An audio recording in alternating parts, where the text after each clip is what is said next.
Bismillah ar-Rahman ar-Rahim. Namaduhu wa nasalli ala Rasulil Kareem. Viewers, Assalamu alaikum wa rahmatullahi wa barakatuh.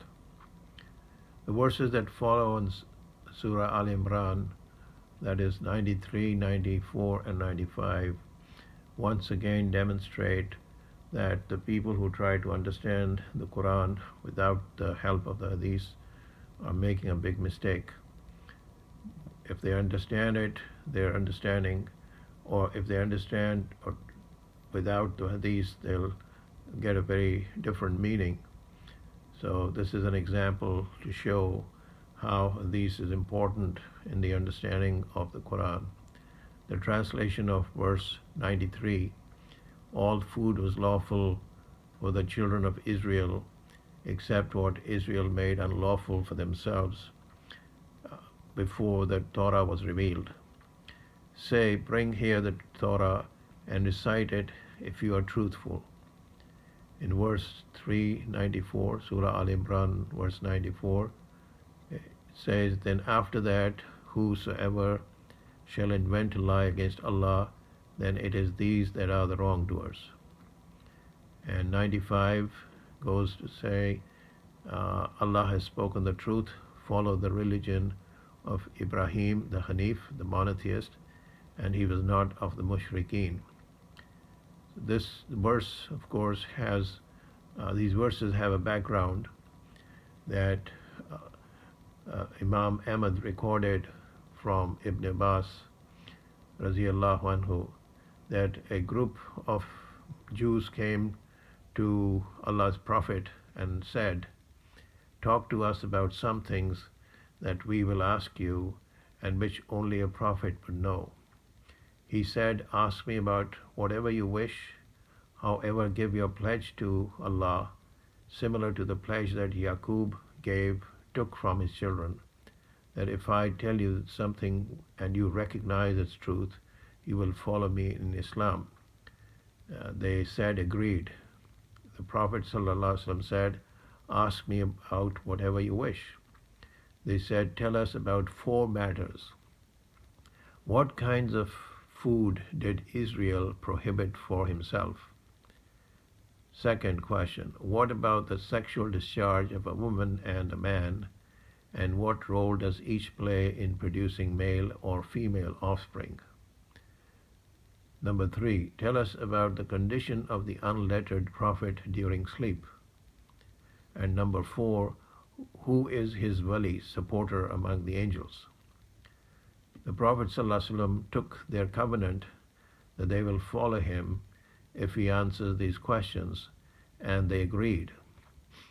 He said, I ask you by him who sent down the Torah to Musa, do you not know that Israel once became very ill, that is Yaqub alayhi salam. When his illness was prolonged, he vowed to Allah that if he cures his illness, he would prohibit the best types of drink and food for himself. Was not the best food to him the camel meat and the best drink camel milk? They said, yes, by Allah. The messenger said, by Allah, be witness against them. The Prophet then said, I ask you by Allah, other than whom there is no deity worthy of worship, who sent the Torah to Musa, do you not know that man's discharge is thick and white, and woman's is yellow and thin? If any of these fluids become dominant, the offspring will take its sex and resemblance by Allah's leave. Hence, if the man's is more than the woman's, the child will be male by Allah's leave, and if the woman's discharge is more than the man's, then the child will be female by Allah's leave. They said, yes. He said, by Allah, be witness against them. Then he said, I ask you by him who sent down the Torah to Musa, do you not know that the eyes of this unlettered prophet sleep, but his heart does not sleep? They said, yes, by Allah. He said, O Allah, be witness. They said, tell us about your wali among your angels, for this is when we either follow or shun you. He said, my wali, who brings down the revelation from Allah, is Jibreel, and Allah never sent a prophet, but Jibreel is his wali. They said, we then shun you. Had you a wali other than Jibreel, we would have followed you. On that Allah the Exalted revealed, say whoever is an enemy to Jibreel, the verse in the Quran, that's Surah Baqarah, verse 97. Allah's statement before the Torah was revealed means Israel forbade that for himself before the Torah was revealed.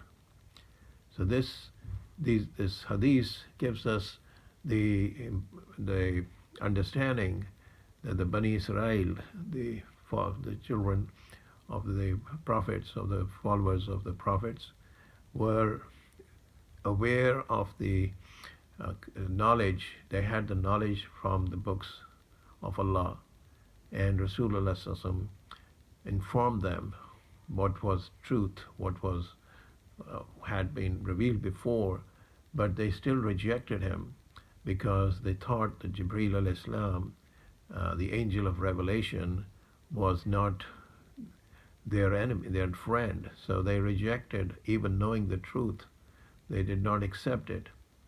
So Allah subhanahu wa ta'ala has mentioned in the Quran that there are people who even after knowing the truth will reject it. These verses are very, very important because they give us the background of what happened before the time of Rasulullah SAW. And only a prophet would know, and actually the people who came to him, the Jews who came to him to question whether he was a true prophet of Allah, accepted that what he said was true, yet they still rejected it. So the verse 396, verily the first house of worship appointed for mankind was that at Al-Baqqa, which is Makkah, full of blessings and a guidance for all creation, all Al-Alameen, that includes the mankind and jinn. And verse 97 goes on to say, in it are manifest signs, for example, the Maqam, the station of Ibrahim, whoever enters it attains security. And Hajj to the house is a duty that mankind owes to Allah for those who are able to undertake the journey.